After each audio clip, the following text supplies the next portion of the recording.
This week on the Walk On podcast, talk about your journey to decide to launch NXTMOVES and tell us a little bit about NXTMOVES. The first thing I would tell anybody is that, don't read the stats on it. It's not, 95% of businesses don't make it and only 1% actually make $1 million or more. So, but you have to go all the way. It really takes all your energy, all your being and everything you got to work and make it successful. You're raising a baby. So it's like that baby comes out, it doesn't survive unless you're feeding it, you're holding it, you're nurturing it. How are you going to get this little one to survive and get up and walk and be able to take a vacation someday because it can actually feed itself? I love that metaphor. I've never really thought of entrepreneurship that way, but it's true. And it is, as a result, all consuming. Hello, and welcome to the Walk On podcast. This is going to be the last episode of season 4. Can't believe we're at season 4 already. Super thrilled about having my first joint guests on. We haven't had multiple people, so this is going to be great. We'll work without a net a little bit here. But for those of you that are new, the Walk On podcast really started as a journey for me to find out what was next later in my career. Read a lot of books, listened to a lot of podcasts, and remembered that I quite enjoyed being on TV in some previous roles and on radio. And so podcasting was a natural progression. I've got some big business announcements coming up, so I'll share those in another episode. But that's the podcast. And I get the good fortune of interviewing people who are living their passion, leading with purpose. And so I'm thrilled today to have two guests, Steve Nigri, Walter Hoffmann, founders of NXTMOVES. I met these gentlemen a couple years ago now at this point through a client. And they're another one of the folks that I had the pleasure of touring Ireland with. We may get into some of those stories. We may not. Good time. Business travel can be really great, especially when you have good people. So I'm going to let Steve and Walt introduce themselves, but they're really going on an exciting entrepreneurial journey. They've launched a new company in the payments space. And I've been able to, over the last 18 months or so, watch their explosive growth. And they're going to tell us about how they got there. So guys, welcome on. Good to be here, Michael. Thanks, Michael. Appreciate it. Yeah, thanks, buddy. Of course. Well, why don't you tell the group a little bit more about you? And I don't know if you guys arm wrestled or drew straws about who's going to go first, but I'll leave it up to you. I'll let you go. A pleasure to be here. Really I've been listening to it. It's your podcast is great. Happy to be a part of it. My background starts, if you go from the very beginning, I was right out of college. I went into selling golf cars to golf courses. So it sounds like this really a great job until you realize you have to drive over 8 states and you get 50,000 miles a year in windshield time. And I was like, this is not so good. But I was very fortunate to start my career with 2 ex-IBM guys. And if you know anything about IBM, they train, and then when they're done doing that, they train some more. And so, up in your region, you're probably a little familiar with, the IBM model. And so, walk around the office and signs of think everywhere. And, so I was very fortunate to have two mentors that, were able to get me out of the box and teaching me sales and teaching me business solutions and business development and, how to start the beginning stages of building a business and being an entrepreneur. And then from there, I left there. I went to New York City. I worked for a company called Wolters Kluwer for a little bit and for a while, and really learned the big corporate world and what it's like. Got to go overseas and work with people, and that was awesome and exciting. As you talked about a little earlier, we'll have to get into that. And then and then from there, I went into my first entrepreneurial business where we started a business from the scratch in the payment in the digital banking space.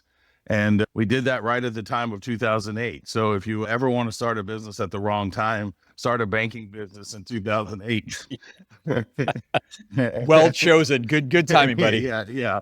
So then, for 10 years, started that with hair and no graves. And, 10 years later, we exited to a company called Jack Henry. And then from there, I went deep into payments with a company called Bilgo. It was billing solutions. Think of it, like low-lying bill.com sort of stuff. And then, went to a company called Move Financial, which Move was low-lying infrastructure deep in the weeds. And for any bankers who are on here, it's, if you're trying to start Fiserv from the ground up, that would be the ambition of that, and learned a lot, and then got to NXTMOVES, which we'll talk about later. So yeah, that's awesome. my journey. Thanks for that background. That's an exciting journey, and look forward to hearing about what's next.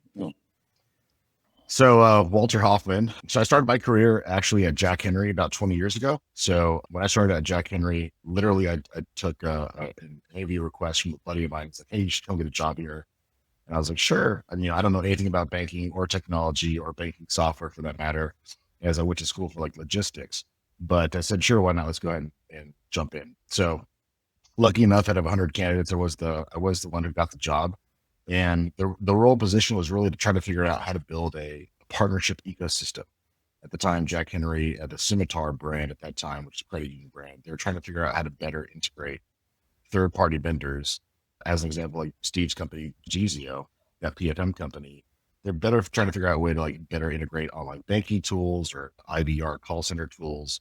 And so I built what is known as the vendor integration program for Jack Henry about 20 years ago. Got some time to manage that at a corporate level for about 8 years, had a good time, signed up a couple hundred different partnerships for the company.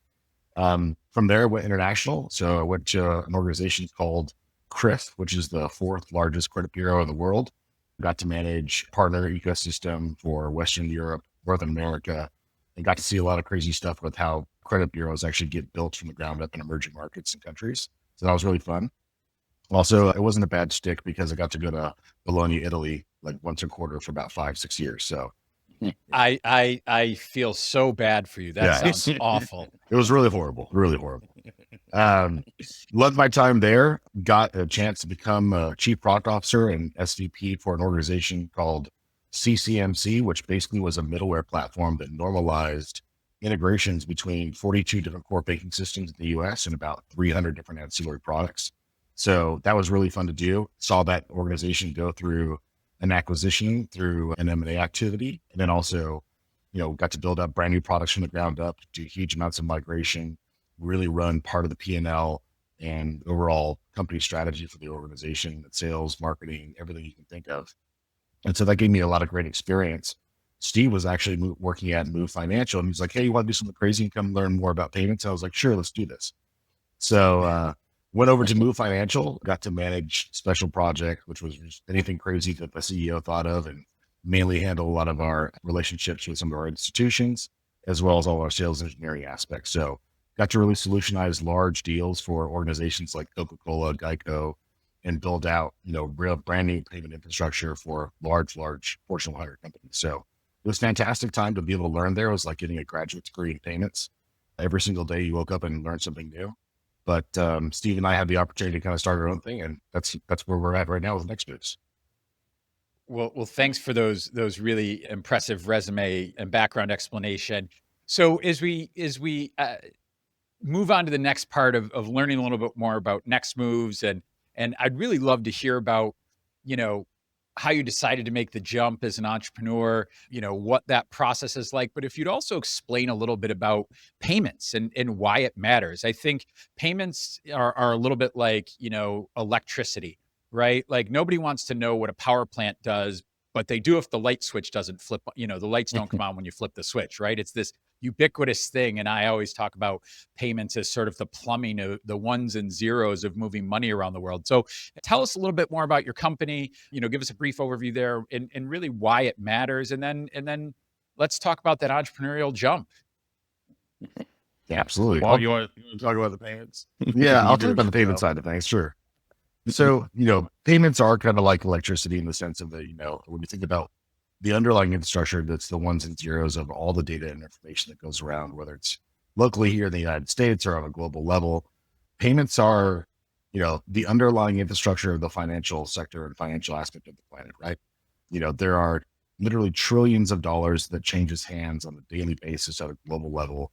When you think about global economy, scale, trade, anything that's happening, and all of that has to be, all that money has to be moved around in some way, shape, or form, right? And what we do as a payments organization is really kind of focusing on what are the main payment systems that you need to be able to be familiar with, whether that's, as an example, card acquiring or acceptance, merchant processing. That is the ability to whether you're a retailer online and doing a card not present, which is you're just putting your card digits into the keyboard and you go ahead and, accepting payment to buy a sweatshirt online, or you're actually dipping your chip electronically at a restaurant, that's acceptance.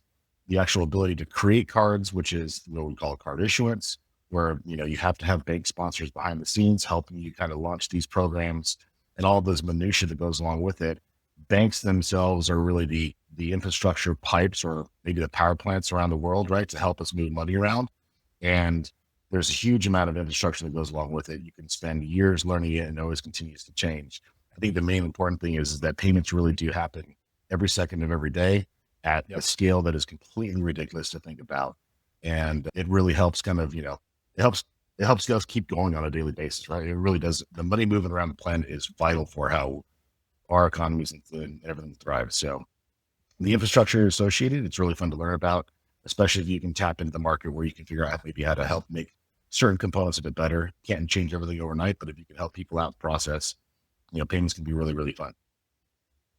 Yeah. I sort of, not to get too far in the weeds, but, it feels like we're at the last decade certainly has been one of the most transformational times in the history of money in the world. I think about, as you were talking, I remember a decade ago sitting in my condo, Atlanta. I wanted to buy a sweatshirt from the Liverpool Football Club, main store.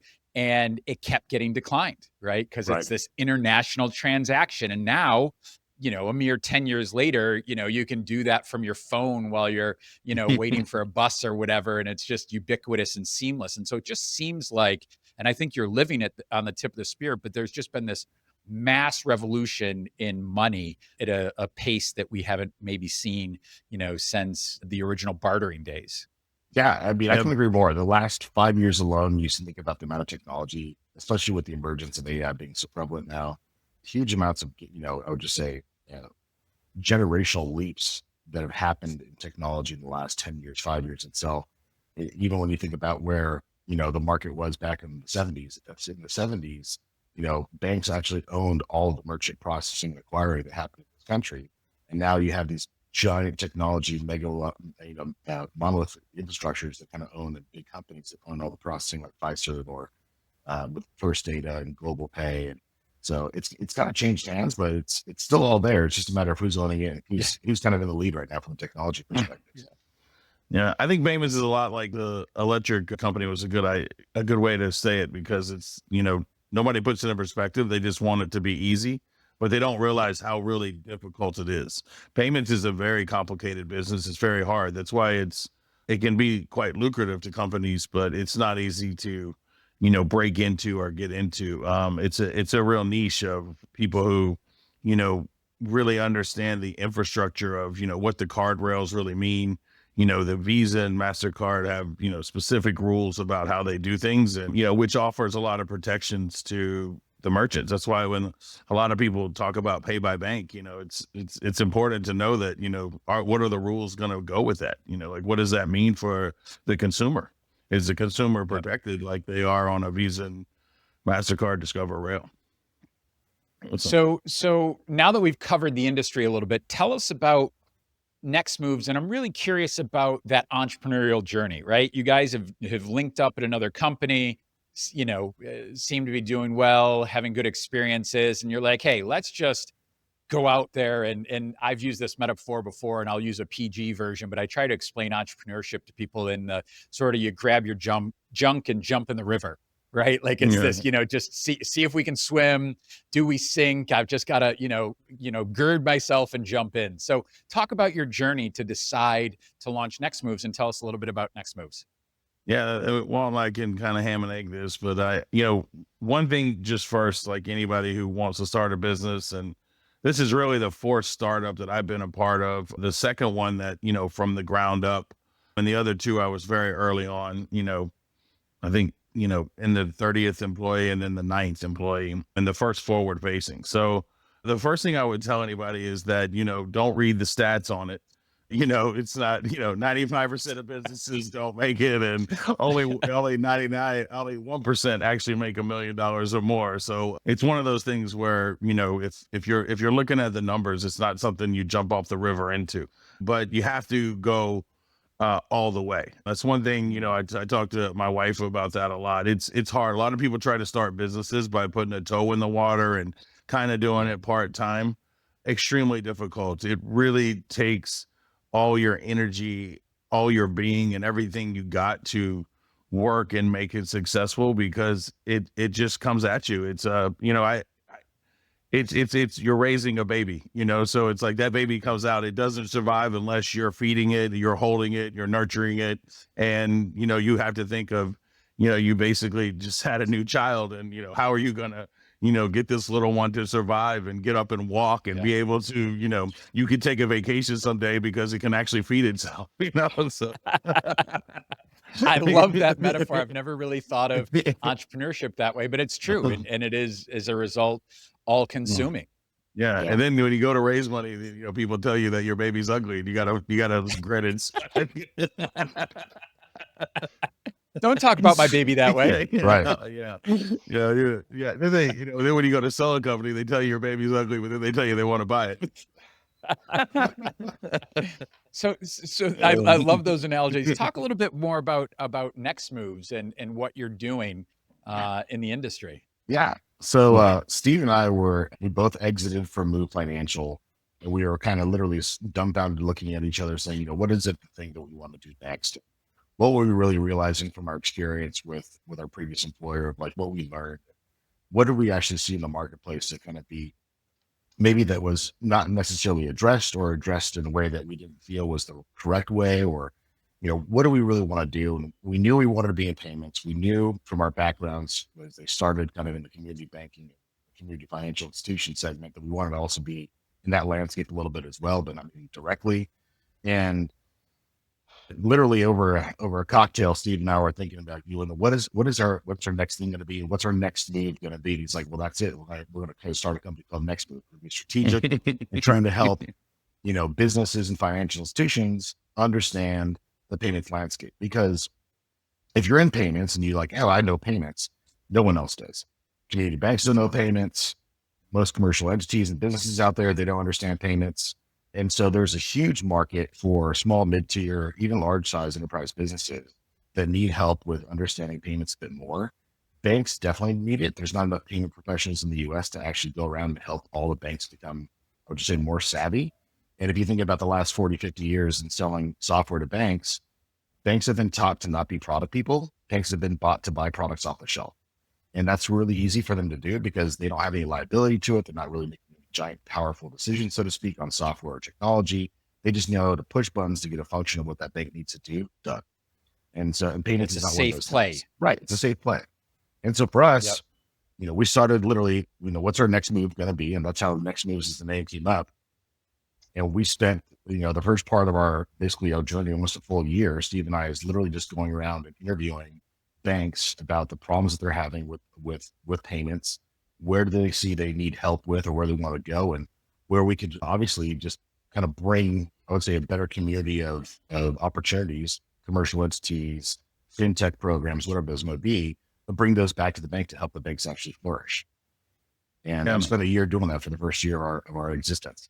Yeah, a painful year of very, very little income. We were doing advisory work too, and that's really like where we kind of got to the next side of NXTMOVES, as that because we talked about like how long could we do this without any technology or not having a platform. And when you start getting into when you're working with entities that are not fintechs, they don't have any infrastructure, they don't have any technology, but there's so many businesses out there that could use help with issuing, that could use help with acquiring. And we kept coming across all these businesses, and we just wind up realizing that we really couldn't truly help them or help them really change their experience without building a platform. And so that was when, we made the decision to actually, do a pre-seed and, raise some money and, prove out our idea that, we really can help community banks get connected better into payments, and we can help,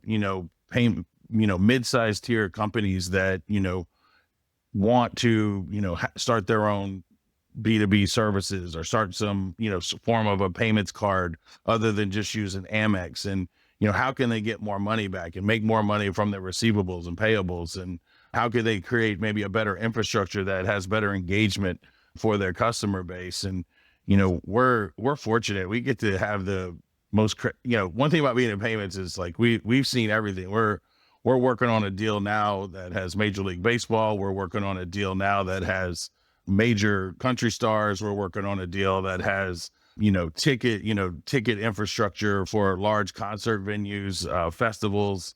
On some of the fun side, we're working on some really dynamic real estate and insurance kind of lending. So it's the payments is fun in the way that like it touches everything, right? There's nobody who's not taking a payment for something. I mean, it's just the infrastructure of what we do. But I think we've really realized our little niche of what we can deliver and what we can bring. And part of that is a lot of people try to steamroll and go around banks. We truly understand banks. We appreciate banks. We understand what they can do for our communities, especially on the community level. So we want to help community banks around this country. And that's, for people who don't know, that's 10 billion and under, mainly in asset size, down even to, $500 million banks. And I know that kind of sounds crazy to the average person, but, like if you know a local community bank, a lot of times the community is not necessarily big enough to support the bank anymore, and the bank's assets goes out there. So one of the things that we do is we work on a lot of different kind of credit products, and those credit products create overages so that other banks can buy that, like it gets packaged up. So for years, banks bought mortgages, right? They would package up mortgages, but that's not really profitable with the way the rates are, a lot of things that Rocket Mortgage has done and stuff like that. So they're looking for new ways to buy what most people call liabilities, they call assets. So, All right. Well, there's a lot to unpack there, though. I want to start by recognizing, having been fellow travelers with you to Ireland and spent some time with you, I'm glad to hear that cocktails were involved in the start of the company. So that's one. Good job, guys. Two, though, I think it's really a great lesson. And you use the metaphor about birthing a baby. You put in a year of time to understand the industry and the opportunity. And I don't think, I think there's this sense of, well, I can just, put God, if I see one more of these on Instagram, but hey, don't doom scroll tonight, take an hour and go sell things on Amazon, right? Like there's this, starting a company is simple. Working in your apartment post-COVID in your pajamas is easy. Building a real viable company and product takes work and investment. And I just want to call out and sort of double click that you spent a year talking to potential customers about their needs. And I think that's that puts you on the path of success, that investment in understanding the market in a way that maybe others don't. Yeah, I think you really do have to do the research. And listen, anyone who tells you this is easy, it's not easy. If it was easy, everybody would be doing it. Or, everybody tells you that, they started a business, but they have a full-time job. And if you have a full-time job, then you don't really own a business, that's just the way it is. We're talking about people who are really starting something from the ground up and want to build something. You've got to truly understand your market from top to bottom. You got to understand where all your competition is. You got to understand where it is that you're going to play so that you know how to build your business, because it's not like you're going to be able to do a jack of all things, especially as a young company.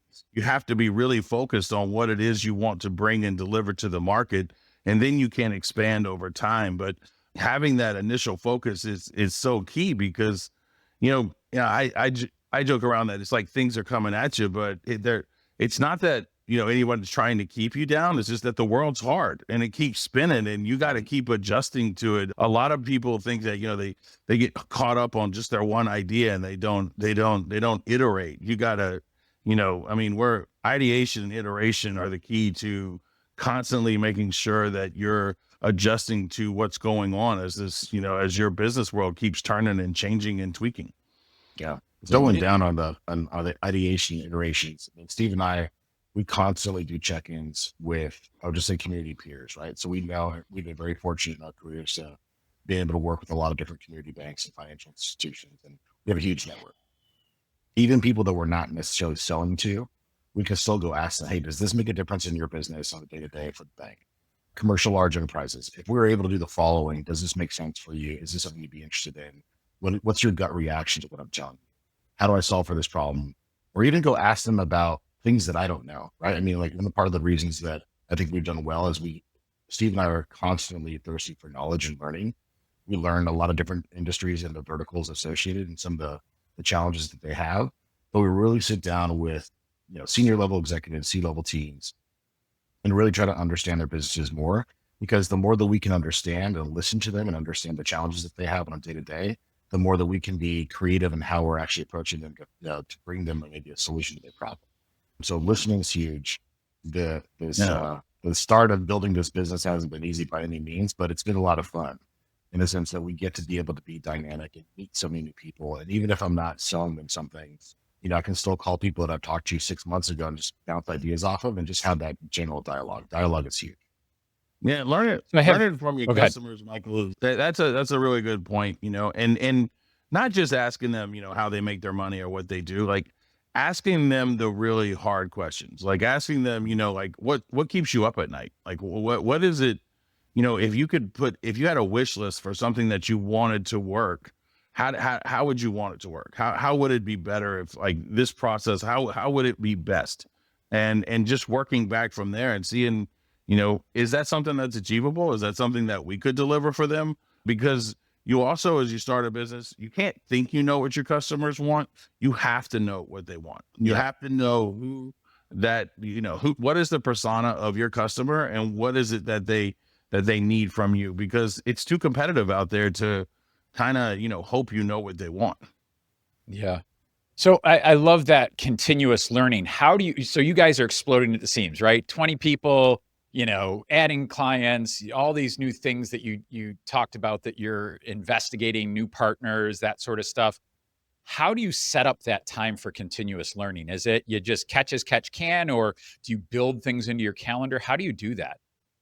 Yeah. So we were very fortunate early on with some very, I would say, key and strategic hires that allowed Steve and I to maybe take a step back from, the 20,000 things that happen over the course of the day as a startup and a founder.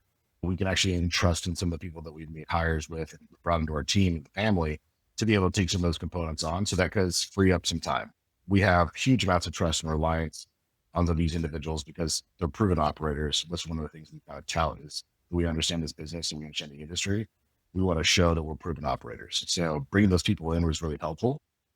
In doing so, it let Steve and I also organically have the time together to be able to look at either new emerging technologies or address maybe what we feel is something that's not necessarily being hit in our marketing campaigns or how our messaging is working, or looking at the product details a little bit more. It lets us be a little bit more tactful with how we want to spend our time. And, we spend together hours and hours about a week, with each other, of course, but we actually set aside time at the beginning of the week and at the end of the week to actually just kind of debrief with each other and see like, hey, what's something cool you learned this week? What did you hear that maybe you didn't hear from someone else? What's a good article you read? Let's look at some cool things that are coming out. But we just actually just debrief and just kind of sit there and just talk about what's happening and how to be strategic next week. And that happens on a weekly basis. And we just did that yesterday. I was like, I said, I don't really quite understand this. And Walt's like, I think it's like this. And I was like, all right, well, who in our network can we call? Like, who can we, ask, like what is the real thing? Who is somebody that's on there? And we really do depend and thrive off our network. And we're extremely grateful for that network. And, guys like Dobbin, everybody who's in there, we lean on the fintech cowboys, the bankers at Georgia Banking Company. I mean, just being able, that's what's one thing that's great about our office there is just, going to pick their brains, them coming over and asking us questions and just really learning people to learn from. I think, we kind of live in this society where you think you got to know everything versus like asking a question to learn something, so it's been a benefit for us. Wow, there's so much there. There's communication, there's research, there's hiring the right talent and entrusting them. But I love that point really of we do live in a world. I was interviewing a candidate for a job and they were on the younger side. We were talking about organizational structure and hierarchy. And they basically said almost verbatim quote, well, titles don't matter to me because I have this thing called Google and I don't need your experience. And I was like, well, you are not getting this job. But I think there's this sense of I have all the answers. I can just Google it. I know it. I can read a book. I can watch an Instagram video. But it really is that humbleness, that humility to say, no, I can improve by learning from people who do this day in and day out. I really appreciate that perspective. Well, fair enough. I mean, I know now at 51, I'm nowhere near as smart as I was when I was 21. So you do learn things over time. I love it. Well, the other thing I just want to point out too, by the way, which is so great, if you've never started a company with someone, what you just talked about, I was getting sort of the reminiscent blues of like that fun of like, let's get in a room, whether there are cocktails or not, or we're at I used to, when I launched a company with a friend, we used to joke that our office number one was Fido in Buckhead, right? That was our place where we went. Yep. We had a couple beers and we Yeah. same thing, just debrief, talk. What are you struggling with? What did you hear today this week that's interesting? And it's that relationship, it's that camaraderie that I think is such a powerful force in maintaining that energy that you need, on this day-to-day grind. Yeah, I think it's really hard for, I have a buddy who, has been doing a business by himself, and, he works with the Ramsey organization. I mean, you have to have somebody to bounce ideas off of. It's too much. I do really recommend having a partner. I don't know what it would be like to necessarily have multiple partners. I mean, that might get a little convoluted, but I think like at least I can tell you it does. Yeah. But, I mean, we have a board advisor, a guy named, Sean Ward, that's just, he's a true confidant for us. And, so we do have somebody that we both trust and, bounce some of the more innate, but we have an attorney that we trust who's just amazing. Like, he cares about our business as much as we do. And I think that's important too, is you have to find people. And trust me, we've had some bad partners along the last 2 years too. You're gonna choose wrong sometimes. Sometimes you have to when you're a young company. You have to, you can't afford necessarily the best of the best. I would say don't do that in hiring. In hiring, you can ill afford not to hire the best of the best, as Walt mentioned about our team. But I do think, a lot of people don't put enough into, just really leaning on and talking through. So, instead of Fido, we used to go to the bars all the time. Now we put a bar in our office. So there's many a nights of bourbon and whiteboarded and bourbon and pretty much. Love it. We love our whiteboard. I had a CTO tell me that if you can't whiteboard your idea to me, then you don't know it. And so like I really took that to heart. And so I always try to make sure that it's like always, can I really write this out? Can I explain what I'm trying to discuss with this person, because I'm asking them for something probably that's not easy, because I usually ask for hard shit. Sorry. No, you're good. You're good. You can be un-PG. I love that, by the way. I've been hired. So I do a lot of outsourced executive work, and I was brought in to help this technology company as a COO, sort of a 6-month stint to help them sort of put out fires. They were just caught in this perpetual product fire situation, and then get them to sort of, all right, how can we take a step back, get out of the firefighting, and start to think about what's next for our company? And one of the first things we did, we had a product guy and a marketing guy, and we got shower board and put 2 entire walls of an office in whiteboard, and just would spend days in there trying to explain one was how do we put out these fires, right? And then how do we start to think about what's next and explain it? So you don't have to convince me. I love it. I think, and it's freeing. It's just to be able to throw a million things on the board, start looking for connectivity, erase it. That doesn't work. I think people need to spend more time together ideating and putting things out there. I love the whiteboard piece. Well, I could do this all day long, and I want to be respectful of your time. So I'm going to end with one question for both of you. Or I'll give you 2 questions and you can decide who wants to answer which one.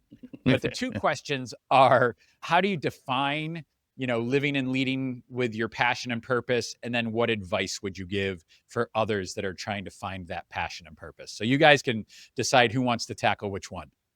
I'll go with the advice one. How about that? Good. So the advice I'd give to entrepreneurs who are either thinking about starting up or in the thralls of it all is really remember the difficult times that you're going through right now, and really take the time to appreciate them. This is actually something Steve shared with me numerous times, but we yell and bicker at each other like we're a married couple. We argue about things. We get down on ourselves. We try up every single day by solving small problems or even big ones for that matter. And all of these things that we do on a daily basis, whether they seem really, really minuscule, not that big of a deal, to all the big items and where we're feeling like we have big wins or big losses under our belt, all those things are really, really important to enjoy and really appreciate the time that you're getting right now with your business partner as you're growing your business, whatever that may be. Is really appreciate the time that you're getting right now to be able to do that. Because when you look back at it and, ideally with success and you're like, oh, I'm going to go sell this company and, I can be a C-level executive and I don't have to necessarily have to be in the office 55 hours, 60 hours a week. And I can kind of maybe autopilot. You're going to miss the fact that when you were in the trenches with your best friend, working on things together and having a good time, even if you're yelling at each other half the time, it's still great. And I appreciate those things a lot. And also say that, from a personal life work balance and type of thing, don't forget about your passions. Don't forget about your hobbies. Sometimes it's really, really hard to peel yourself away, but I'm a firm believer that if you can even take a day, 24 hours where you can just kind of unplug and enjoy some of the things that you really like, it does help you, I think, really refocus and recenter what you're trying to get accomplished and maybe even, solve the problem that you couldn't figure out because you had, a mental block. Things like that really happen organically, and you have to give some of yourself that time with it. So working out in the morning, going for a run in the afternoon, going fishing or camping over the weekend, doing whatever that is, you have to spend some time with yourself and just kind of unplug a little I bit. love there's so much there. And I have found sometimes when I'm in my busiest or most stressed, I'll go to an 11 o'clock movie on a Tuesday and just be like, totally unplug my brain, be entertained. And you're creating that space and letting your neurons connect with each other.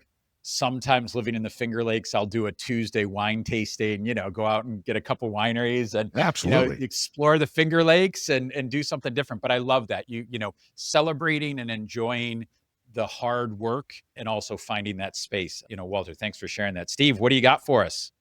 Yeah, I told Walt one other thing too. I was like, when we first started, I said, one thing, every entrepreneur has to learn is to get really comfortable in the uncomfortable because it is, not knowing, when you have to get up and work, your tail off every day and you don't know exactly where that dollar is coming from and how you're going to support yourself and your family. That's real stress. That's stress like you've never had. So if you're not doing the things that Walt's talking about, it'll topple you and it'll get the better of you. And so, as an entrepreneur, you can never be comfortable with anything except for the fact that it's always going to be uncomfortable. And other than that, don't ever find comfort. But I think you have to be really passionate about what you're going to decide to do, whatever that business is. One is there's 10, maybe 100 people behind you trying to do the same thing. So if you don't have a great passion, you're not going to find the success because the person with the passion behind you is. The one thing I always knew that I could bring to the table was I know that I can control how much effort I give to something. For me, I have to leave all my effort on the table. And for me to give all my effort, I have to have the passion for what I want to do and what I want to achieve. And for me, it starts with, having a mission to, partner with, a good friend, somebody who's like, we've done this before. Like we're really good in the yin and yang of like what Walt knows versus what I know. And I think we bring each other a nice compliment, but also the passion of the people that we work with, Yeah. I read something that somebody said, you don't want to work with you don't want your team to be your family. You want them to be a team so that they can make each other better. Sometimes families just allow things to happen. I will say that I feel like we're an incredible team and we built that through a lot of love. So you don't want to call that a family, that's fine, but we're definitely going to call it a team that loves each other and cares about each other and picks up each other. And, to love each other right means you have to say the hard things to somebody sometimes. Yeah. And people forget that, love isn't about being easy. Love's about, telling people what they need to hear. And so I think all that mixes into, finding your passion and know that you're going to hear things about your passion that you don't like. you're going to tell people about your passion, and they're going to be like, I don't know what you're talking about. What is that? I mean, I can't tell you how many times Walt and I still talk to people and they're like, I don't understand what the hell it is you guys do. You're like, it's okay. Just sign up for the contract. Yeah. We're going to take care of you. Yeah, We're going to take care of you. Well, we're better at the client. It's more like investors and outside people.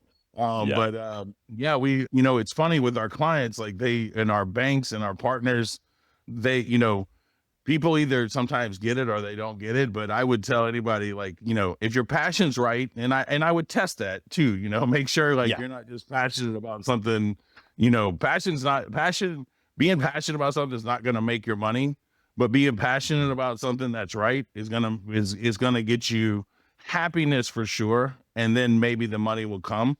But you have to be really happy in following your passion, because if you're not going to be good at your passion. Yep. I love it. You got to fill that gas tank. Well, guys, I truly appreciate your time. It's great to see you. We need to catch up again in Atlanta, but thanks for being on today. Yeah, absolutely. Yeah, let us know when Appreciate you're it. here. Love to see you, man. We're due for a catch up for sure, man. Thanks for having us. We are really appreciate you. Yeah, and how can people find out about Next Moves?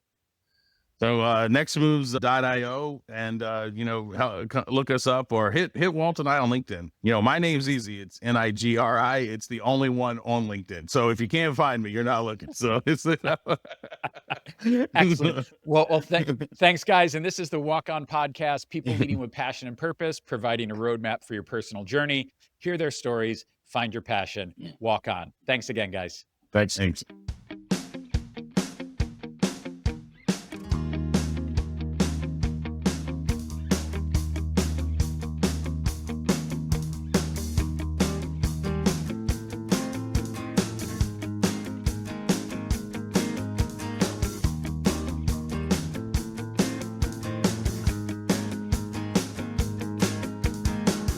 I was hanging